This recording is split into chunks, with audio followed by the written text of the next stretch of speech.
going on? Welcome in the Matt Bernier Show. My name is Matt Bernier. You can follow me on Twitter at Bernier_Matt. This is the preview edition.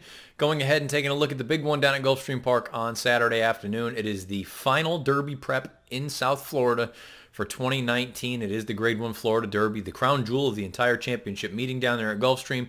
We'll dive into that race in depth. Formulator, replays, you name it. Hopefully give you some interesting sort of insights that maybe you overlooked or maybe you didn't or whatever it may be.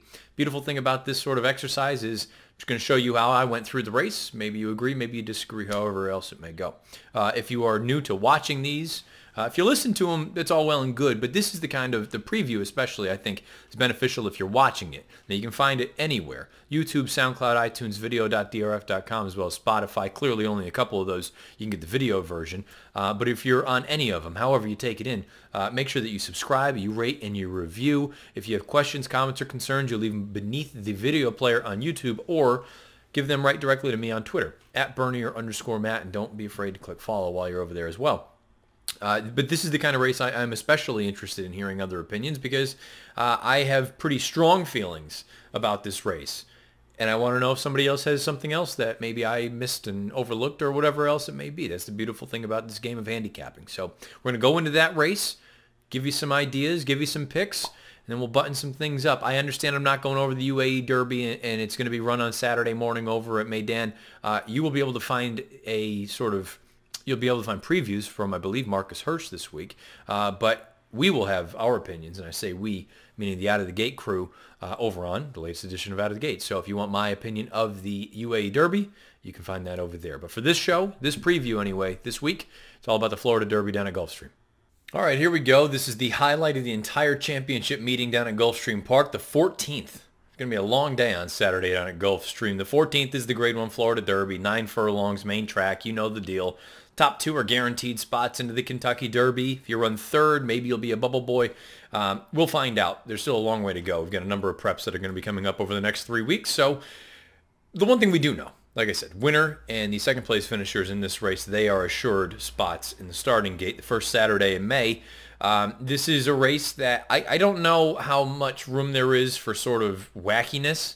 To me, it feels very formful.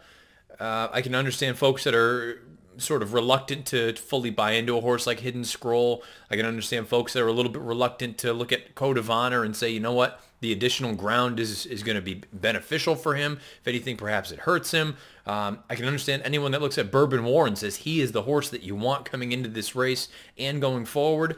But I think there are pluses and minuses for all of these horses. But really what it boils down to is I just think they're still the best horses in the race. So we'll go through the field. We'll take them a little bit by bit, show you some replays, take a look at some trip notes that I've got here. You can see these two numbers if you are new to watching these sort of previews.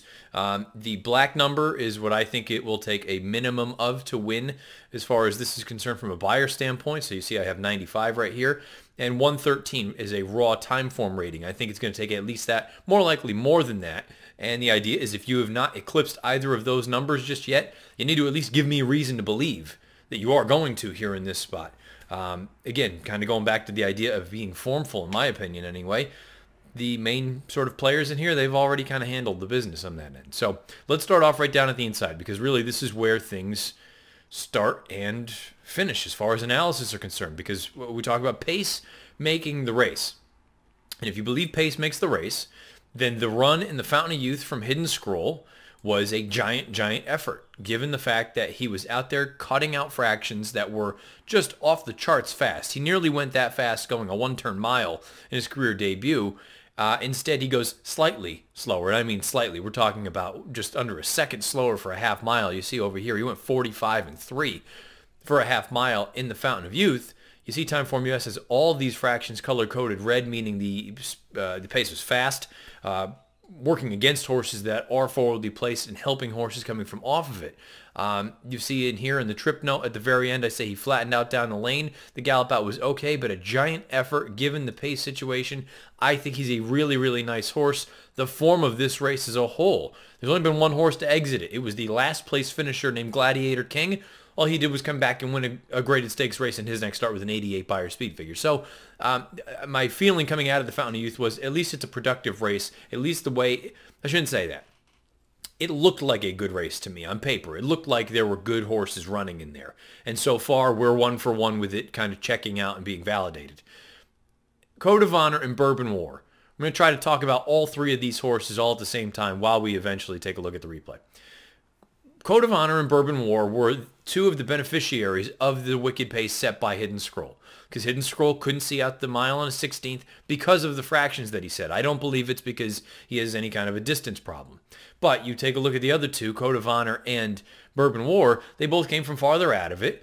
Hidden Scroll's starting to feel the effects of it, and they just come and run him down late. Now, one got the jump on the other one, and one also had a little bit of a better trip than the other. But the big point for me is the top two runners in the Fountain of Youth were the ones that benefited from the pace situation that day.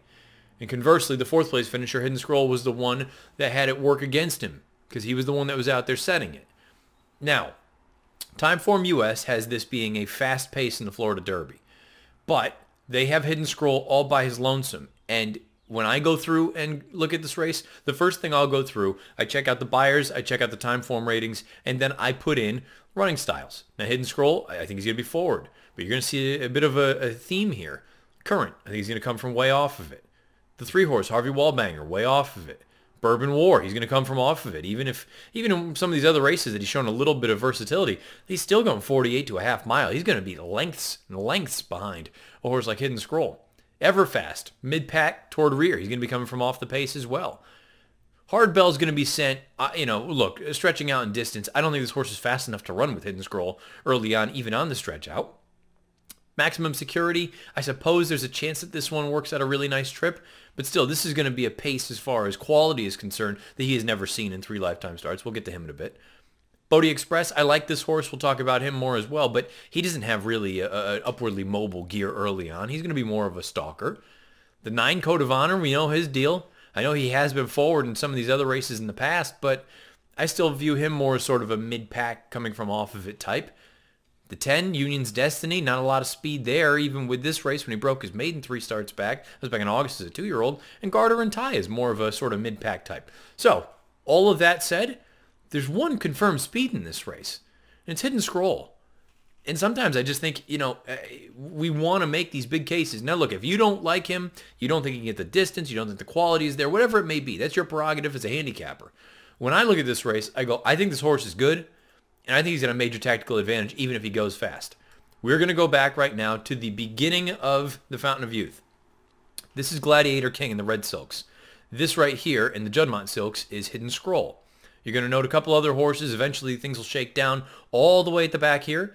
This is Bourbon War. This horse down here is Code of Honor.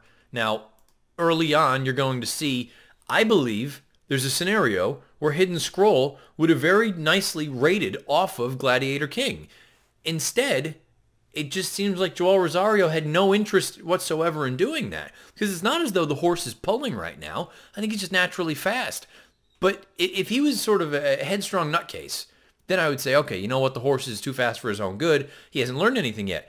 I still don't necessarily understand what the logic here was. You also can't help but notice there is a different rider this time around. Rosario is not on. You have Javier Castellano. But the reason I showed that entire basic, let's call it the opening 3/8 of a mile, almost opening half, is because I think there's a real scenario where this horse right here, Hidden Scroll, could have been back here where Global Campaign is, basically just sitting off of an overmatched horse. He was 132 to 1.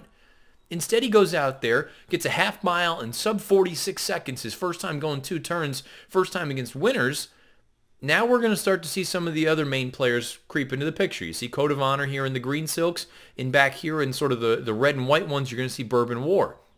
Why is this important? Because look how much ground is between those horses, between Code of Honor, between Bourbon War, and between Hidden Scroll. Now you're going to see Code of Honor begin to start warming up down here, splitting horses. Code of Honor is finally starting to hit his stride.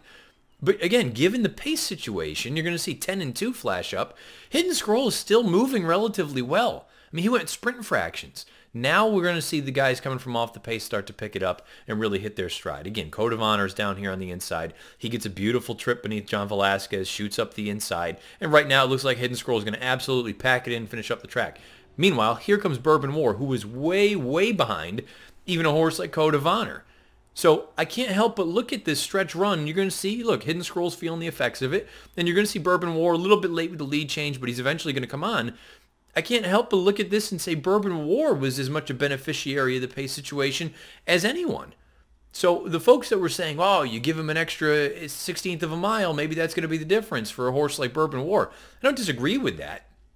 But also, let's be honest and say, Code of Honor, if he has the ability to get into the run earlier than a horse like Bourbon War, well, I mean, doesn't that kind of work to his advantage, particularly in a race like this where it doesn't look like there's going to be a ton of early speed pushing a horse like Hidden Scroll? I think Code of Honor is going to be in a better position tactically than Bourbon War unless Bourbon War is used more aggressively and you get him into the run earlier. To be honest, going forward, I think the horse that I'm most interested in is probably a horse like Bourbon War, who I don't think the distance is going to be a problem. I like that he is not necessarily, he's not the kind of horse that is a need to lead type. Hidden Scroll needs to prove, and unfortunately, you're not going to find this out on Saturday, more likely than not. He's probably going to be afforded a relatively easy lead. Sure, he'll be going fast, but I don't think anybody's going to be pushing him. And if he goes out there and struts his stuff, I believe Nick Tamaro was the one that tweeted it. I mean, what is that going to tell you? What are you going to glean from that? I don't know. I don't think we're really going to be able to tell anything other than if Hidden Scroll is allowed to dictate things and do it all on his own and he puts on a show, he's a brilliant racehorse. But can he overcome adversity, or can he overcome a situation or a circumstance where the pace is faster in the Kentucky Derby, where there are more horses? Maybe he doesn't make the lead that day. Will we answer any of those questions this coming Saturday? No, we won't. It doesn't seem likely anyway, unless he misses the break or something along those lines. But as far as the other two horses in the race are concerned, Bourbon War, I think he's very, very interesting. I like that he continues to improve. He's taking steps forward. He's still a little bit on the green side, in my opinion. He's got the pedigree. My Conquistador, she was a nice filly. He's the kind of horse that, to me, like if I needed to make a pick right now of these horses going into the Kentucky Derby, it would probably be Bourbon War, because I think the distance is going to only be his friend. But at the same time, from a tactical standpoint, I look at it and say, recent years, what has been sort of the MO of the horses that run well in the Derby? They have tactical speed. They can be relatively close to the pace. Thus far, in 4 lifetime starts, the only time Bourbon War was relatively close to the pace was in his career debut, which was washed off the turf, and he went 48 seconds to the half mile. They're just not going to go that slow in a race like the Derby, so he's going to have a lot more work to do. Now, you look at Code of Honor, I still have a sneaking suspicion that he is going to be better going shorter. His dam was all about going shorter. Noble Mission ultimately is a little bit on the shorter side. I still think his Champagne is probably the best race he's run, given the terrible start and given this way everything shook down. And I know the Champagne's not a great race at this point. But I can understand him sort of squashing a ton of fear in this Fountain of Youth, given his likely price on Saturday. I don't know that I'm in a rush to go and be betting a horse like this. He's the kind that I'm going to look at it and say, right or wrong, at one of the shorter prices in here, I'm going to throw him out and try and beat him. I think he is going to be a little bit more versatile as far as tactical ability is concerned, and that can be a giant, giant advantage for him on Saturday. But at the same time, given his price and configuration, additional distance, I personally think he'll be better as a one-turn type when it's all said and done. He's just going to be the horse that I fade coming out of the Fountain of Youth. I think the other two, I think they're legit players. I'm not going to argue with, and I'm not even going to argue with if you pick Code of Honor. I just wonder if last time was the time when he was 9-1 at a shorter distance with the perfect setup and a great ride from John Velasquez. So those are the horses coming out of the Fountain of Youth, the main players anyway. Let's talk about some of the other horses that are going to be in this spot that are intriguing. The 2 is Current for Pletcher. I liked this horse in the Bourbon last year when we were down at Keeneland for NBC. He got up in a heart attack sort of 3-way photo. Unfortunately, the Bourbon has not come back productive, and he has just kind of been just kind of nothing great so far. Now keep in mind, he's only run once as a 3-year-old, but his race is exiting the Bourbon. Not great. They try him on the dirt here. He's the kind that I'd be using underneath at a big price. Who knows, maybe you can get a little bit of a slice. The 3 is Harvey Wallbanger. Now we're going to go back to some tape. The Holy Bull was a race that was a complete pace meltdown, which has been kind of the theme with these 2 Gulfstream prep races anyway, the main ones for the Derby.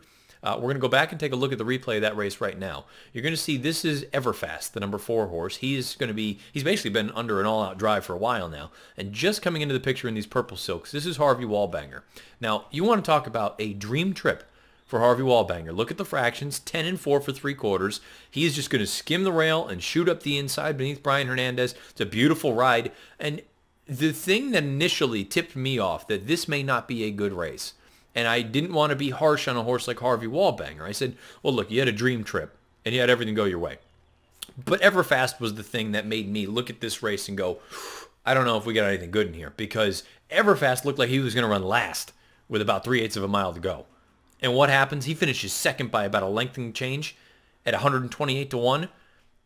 That was red flag, red flag, red flag for me. So Harvey Wallbanger, I'm not suggesting he's not the kind of horse that could move forward and could continue on.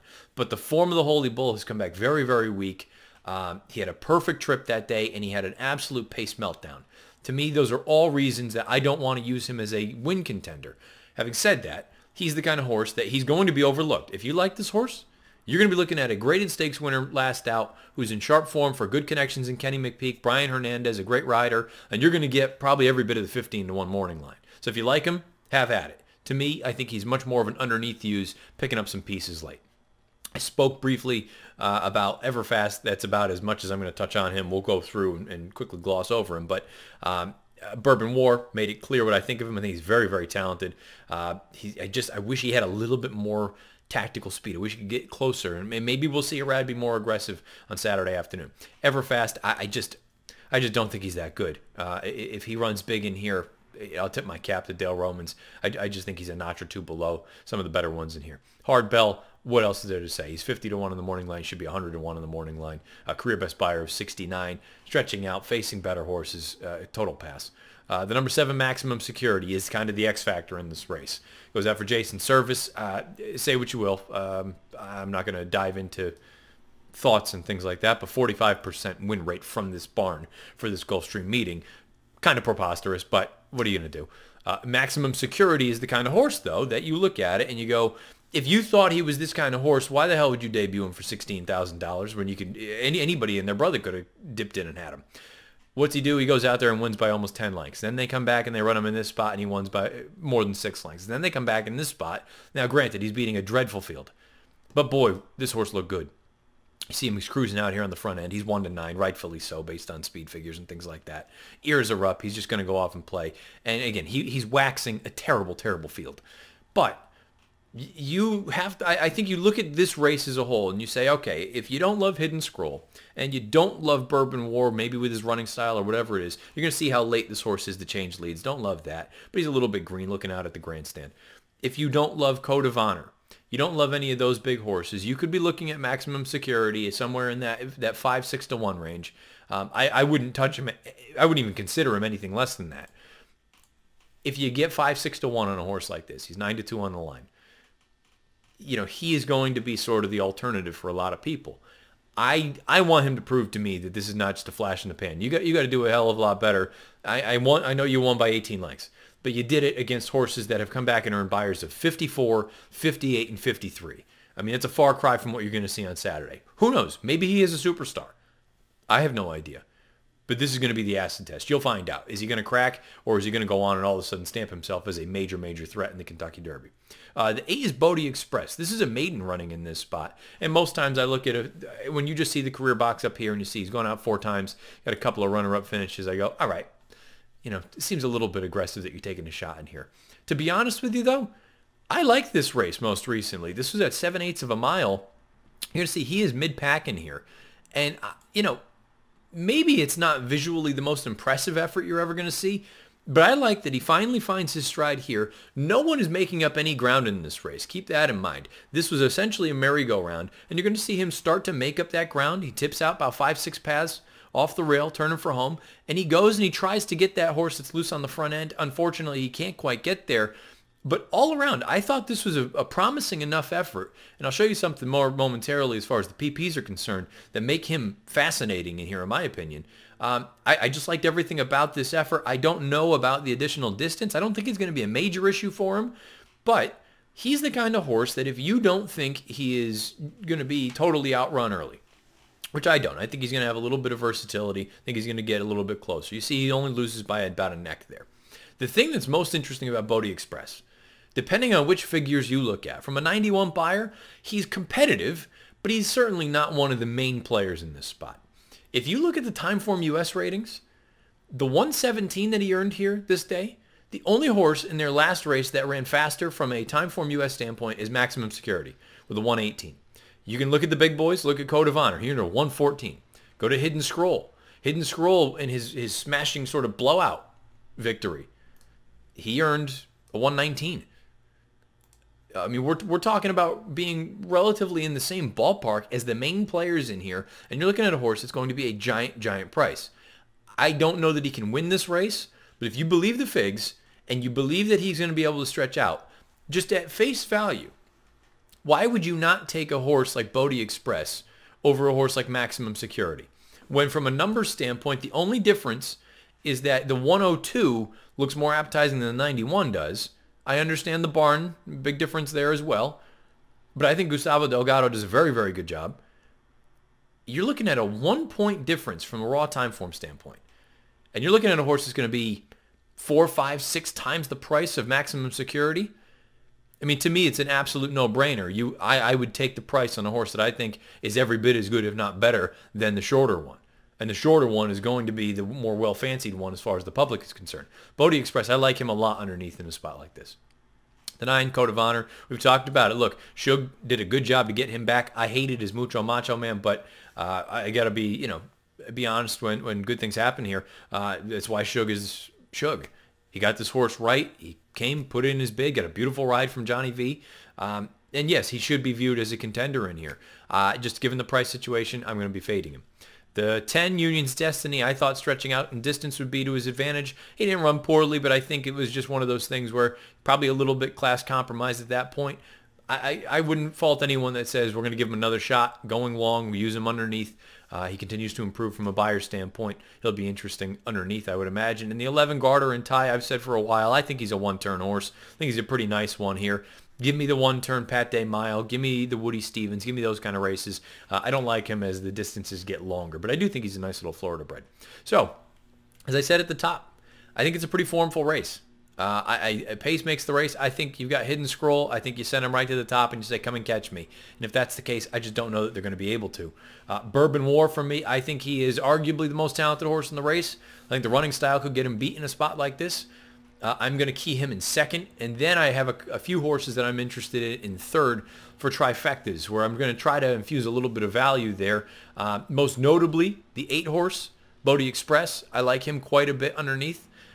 We'll find out if this is too much for him to handle, but if you're looking for 2 other horses that I'd be considering underneath at big prices, the 3 Harvey Wallbanger as well as the 2 Current. I am taking a stand against Code of Honor. I'm taking a stand against Maximum Security in the Florida Derby. It's a fun race. It should be, again, maybe crazier things have happened. I do think it's a rather formful race, though. And kind of, let's be honest, a little bit of formfulness wouldn't be a bad thing this time of year. Things have been a little bit topsy-turvy for a while. I'd like to see someone that has some merit, some credentials, kind of stamp their case, make their case anyway, for a major threat in the Kentucky Derby. But as we talked about with Hidden Scroll, if he does go out there and win by 10 and look brilliant out there, but he does it all by his lonesome, how's that going to translate to Louisville? Your guess is as good as mine. We'll find out in time. But for me, the Florida Derby, it goes through the pace setter, the likely pace setter. Hidden Scroll, 1483 for me in the Florida Derby. There you have it. I think it's going to be a wire to window sort of score for Hidden Scroll, but it will be interesting to see how some of these other horses run. And again, if you agree, disagree, whatever it may be, beneath the video player on YouTube or on Twitter at Bernier_Matt. I'm all ears leading into a big weekend like this. For all other sort of races, particularly the UAE Derby that we did not go over here, I did not go over. We went over that on Out of the Gate, so you can go over there and listen to that podcast, watch it however you take it in. Speaking of podcasts and however you take it in, YouTube, SoundCloud, iTunes, video.drf.com, as well as Spotify. Those are the spots to find this program. Wherever you get it, please subscribe, rate, and review. It's always greatly appreciated if you are watching it, which again, for the preview, I kind of recommend that because we go through the formulator and the replays and the whole 9. I would suggest doing that on YouTube or video.drf.com. But again, if you listen to the pod, whether you're traveling, whatever it may be, again, please subscribe, rate, and review. Questions, comments, concerns, opinions beneath the video player on YouTube or directly to me on Twitter at Bernier_Matt. I will be back at the beginning of next week with the recap of this race, recapping some racing from Dubai, number of different things going on as we get closer and closer to the Kentucky Derby next Saturday. Let's be honest. As big a race as the Florida Derby is, and all the racing over in Dubai, next Saturday is what I would call sort of Judgment Day, because you're going to have three big ones.